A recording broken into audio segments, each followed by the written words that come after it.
श्री असदुद्दीन ओवैसी जी। मोहतरम चेयरमैन साहब, आपका बेहद शुक्रिया। मैं इस मोशन की मुखालिफत में खड़ा हुआ हूँ। सर, मैं शुरुआत में हबीब जालिब का एक शेर पढ़ना चाहता हूँ। आप उर्दू जानते हैं और लॉ मिनिस्टर भी उर्दू जानते हैं। हबीब जालिब ने कहा था कि हुक्मरान हो गए कमीने लोग, खाक में मिल गए नगीने लोग, हर मुहिबे वतन जलील हुआ, रात का फासला तवील हुआ, आमिरों के गीत जो गाते रहे वही नामो दाद पाते रहे, रहजनों ने रहजनी की थी, रहजनों ने रहजनी की थी, रहबरों ने भी क्या कमी की थी। सर, मैं अभी सुन रहा था हमारे शिंदे ग्रुप के शिवसेना के पार्टी लीडर अपनी तकरीर कह रहे थे। कहा कि 6 दिसंबर में जब बाबरी मस्जिद को शहीद किया जा रहा था तो उस वक्त के वजीर आजम नरसिम्हा राव पूजा कर रहे थे। आप ही ने कहा और कहा कि वो डिस्टर्ब नहीं करना। तो ये बड़ा अजीब मौका है कि बीजेपी की ताईदी पार्टी ये कह रही है कि नरसिम्हा राव ने कहा कि मुझे डिस्टर्ब मत करो, मैं पूजा कर रहा हूं, और जिसने रथ यात्रा निकाला, इन दोनों को मोदी सरकार ने इस मुल्क का सबसे बड़ा सिविलियन अवार्ड दे दिया, सबसे बड़ा सिविलियन अवार्ड दे दिया। तो ये बताता है कि इंसाफ जिंदा है या जुल्म को बरकरार रखा जा रहा है। तीसरी बात यह है कि सर, इस ऐवान में सियासी पार्टियां आएंगी चले जाएंगी, आप आए मैं आया हम भी चले जाएंगे, मैं जमीन की गिजा बन जाऊंगा, यह ऐवान तो बाकी रहेगा। मगर सर, मैं ताजुब कर रहा हूं कि लोकसभा मुख्तलिफ आवाजों में कैसे बोल सकता है। लोकसभा तो एक ही आवाज में बोलना चाहिए, और लोकसभा भी भारत के संविधान आइन के बेसिक स्ट्रक्चर का ताबे है।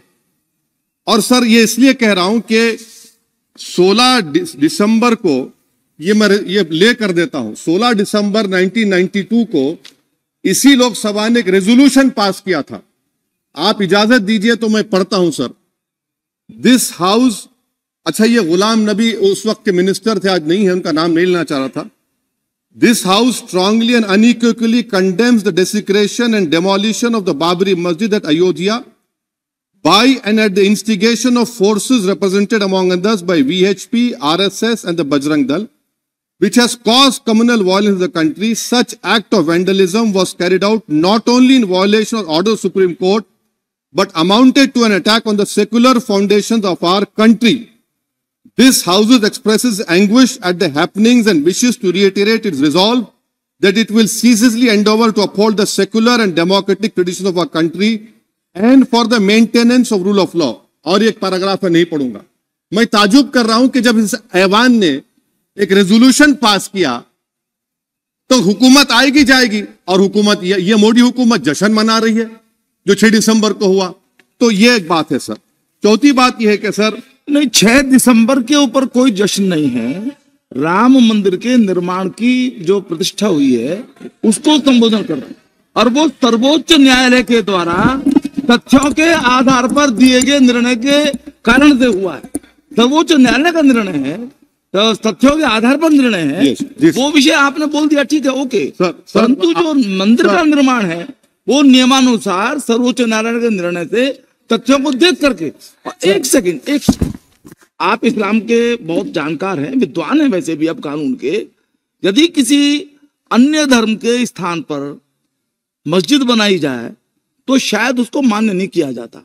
अभी ASI ने, सुप्रीम कोर्ट ने स्वीकार किया है कि वहां पर राम मंदिर था। तो इस विषय केवल यह है कि वहां पर राम मंदिर ठीक बना कि नहीं बना, वो विषय हो गया। तो कृपया इस पर यदि आप कुछ बोले तो बोले प्लीज। सर, मैं आपको गलत साबित कर दूंगा सर। और मैंने रुक तो जाइए बड़ी इज्जत के साथ सर, मैं आपकी बड़ी इज्जत करता हूं सर। आपको मैं कोट कर रहा हूं सुप्रीम कोर्ट का जजमेंट, पैराग्राफ 1222 रोमन 17, उसमें लिखा गया है, the destruction of the mosque took place in breach of the order status को and the assurance given to this court, the destruction of the mosque and obliteration of Islamic structure was an egregious violation of the rule of law. Egregious का मतलब जो छोटी मोटी अंग्रेजी में आती है वो क्रिमिनल एक्ट कहा। और सर आपने कहा था कि वहां पर मंदिर को तोड़कर बनाया गया। सर मैं आपके सामने ये तमाम चीजें लेकर दूंगा, सुप्रीम कोर्ट के जजमेंट के पैराग्राफ्स हैं जिसमें सुप्रीम कोर्ट ने एएसआई की रिपोर्ट को नकारा। उन्होंने कहा कि मंदिर को तोड़कर मस्जिद नहीं बनाई गई थी। सुप्रीम कोर्ट ने कहा, ये सुप्रीम कोर्ट ने कहा। अब और मैं रख दूंगा, आप पढ़ लीजिए, आप पढ़ लीजिए। अच्छा सर मैं अपनी तकरीर पर आ जाता हूं, मैं अपनी तकरीर पर आ जाता हूं सर। तो मैं अपनी बात कर देता हूं सर। तो मैं ये पूछना चाह रहा हूं कि क्या मोदी सरकार एक समुदाय, एक मजहब की सरकार है या पूरे देश के मजाहिब को मानने वालों की सरकार है, जिसको नहीं मानते उनकी सरकार है? हमको बता दीजिए। क्या मोदी सरकार सिर्फ एक फिक्र और नजरिया हिंदुत्व की सरकार है? क्या इस देश का, इस गवर्नमेंट ऑफ इंडिया का कोई मजहब है? इस वतन अजीज सबके मजहब को मानता है। सर मेरा मानना है कि इस देश का कोई मजहब नहीं है। क्या ये सरकार 22 जनवरी का पैगाम देकर यह बताना चाहती है कि एक मजहब को दूसरे मजहब के मानने वालों पर गलबा और कामयाबी मिली? क्या आईन इसकी इजाजत देता है? क्या ये पैगाम आप जब ऐवान से दे रहे हैं तो 17 करोड़ मुसलमानों को आप क्या पैगाम दे रहे हैं, ये मैं आप पर छोड़ता हूं।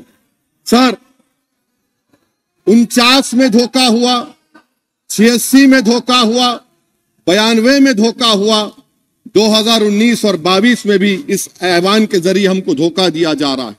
और अफसोस के साथ कहना पड़ता है सर कि मुस्लिम अक़लियत को हमेशा यह कहा गया कि तुमको भारत के शहरी बरकरार रहने के लिए एक बहुत बड़ी कीमत तुमको चुकानी पड़ेगी, और हम पर इल्जाम लगा दिया गया। सर क्या मैं बाबर का स्पोक्स पर्सन हूं? क्या मैं जिना का स्पोक्स पर्सन हूं? क्या मैं औरंगजेब का स्पोक्स पर्सन हूं? बताइए सर, आखिर मैं कहां तक आप मुझे लेकर जाएंगे? दूसरी बात यह है सर, दूसरी बात यह है कि फिर 6 दिसंबर के बाद देश में फसाद हुआ, नौजवानों को टाडा में डाला गया जो बूढ़े होकर निकले। यकीनन आपकी सरकार नहीं थी, आपकी सरकार नहीं थी। अच्छा बल्कि मैं तो मर्यादा पुरुषोत्तम राम की इज्जत करता हूं, मगर मैं नाथूराम गोडसे से नफरत करता हूं। मेरी नस्लें नफरत करती रहेंगी क्योंकि नाथूराम गोडसे ने उस शख्स को गोली मारी जिसके जबान से आखिरी लफ्ज निकले हे राम। सर छठी बात यह है कि 87 में मलियाना हाशिमपुरा हुआ, 83 में नेल्ली हुआ, 44 में जम्मू में नस्ल कशी हुई, 2022 में हल्दीवानी में कत्ल हुआ। इतने धोखे सबसे बड़े किसको दिए गए? असदुद्दीन ओवैसी को दिए गए। मगर फिर भी मुझसे ही कहा जाता है कि वफादारी को तुम साबित करो अपनी ओवैसी। सर आज भारत के 17 करोड़ मुसलमान अपने आप को अजनबी और एलिनेट महसूस कर रहे हैं। मैं बहुत बड़ी नाइंसाफी होती है, सर ये कोई तारीखी नाइंसाफी को इंसाफ नहीं किया जा रहा है। स्पीकर सर, अंग्रेजी में स्पीकर सर केवल एक प्रश्न का जवाब ओवैसी साहब दे दें कि बाबर को वो आक्रमणकारी मानते हैं या नहीं मानते हैं? पुष्पमित्रा संघा को आप क्या मानते हैं? बताओ, पुष्पमित्रा संघा को आप क्या मानते हैं?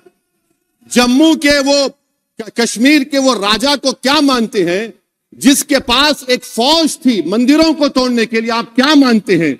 यही तो मैं कह रहा हूं कि निशिकांत दुबे 47 में आजादी मिली, असदुद्दीन ओवैसी से बाबर की बात पूछ रहे हैं। तुम गांधी की बात पूछते, तुम बोस की बात पूछते, तुम जलियांवाला बाग की बात पूछते, तुम काला पानी में जो मुसलमान शहीद हो गए उनकी बात पूछते, मगर बाबर की बात पूछी जाती है। तो सर मैं आपको बता रहा था, खामखा डिस्टर्ब किए सर, मुझे मेरा वक्त ले लिए निशिकांत दुबे। सर मैं आपसे कह रहा था मोदी हुकूमत ये पैगाम दे रही है भारत के मुसलमानों को कि जान बचाना है या इंसाफ चाहते हो। मैं कह रहा हूं मैं भीख नहीं मांगूंगा, मैं इस नंगी तासुब को कबूल नहीं करूंगा। मैं दूसरे दर्जे के शहरी के मौक़िफ़ को कबूल नहीं करूंगा। मैं अपनी शनाख्त को नहीं मिटने दूंगा। अब मैं झूठी और दिल फरेब बातों पर हरगिज भरोसा नहीं करूंगा। मैं वो काम नहीं करूंगा जो बीजेपी और नाम निहाद सेकुलर पार्टियां चाहती है। मैं वो काम करूंगा जो आपको पसंद नहीं है, संविधान के दायरे में रहकर। सर, कंक्लूजन में मैं आपको बताना चाहता हूं कि आज इस देश को किसकी जरूरत है। इस देश को अयोध्या में, तारीख शायद नहीं पढ़ते होंगे, मौलाना अमीर अली कौन थे, पुजारी बाबा रामचरण दास कौन थे, अयोध्या के पुजारी थे। दोनों ने मिलकर अंग्रेजों के खिलाफ जंग लड़ी थी और दोनों ने, अंग्रेजों ने इनको गिरफ्तार किया और एक पेड़ पर मौलाना अमीर अली को और पुजारी रामचरण दास को फांसी दे दी गई। देश को इनकी जरूरत है। देश को शंभू प्रसाद, अचन खां, ये राजा देवी बख्श सिंह के फौज में थे, अंग्रेजों से मुकाबला किया, मुसलमान की लाश को जला दिया गया और शंभू प्रसाद को दफना दिया गया। इस देश को यह जरूरत है। देश को बाबा मोदी की जरूरत नहीं है। आज भारत को अयोध्या के मौलाना अमीर अली और रामचरण दास, अचन खान, शंभू खान की जरूरत है। सर, मैं अभी सुन रहा था ये नाम निहाद सेकुलर पार्टियों के बयानात को। क्या होता है सर, आप, खत्म कर रहा हूं, क्या होता है सर, जब काजी साहब गवाहों को लेकर दुल्हन के पास जाते कि तुमको निकाह कबूल है, तो दुल्हन शर्मा के खामोश बैठ जाती।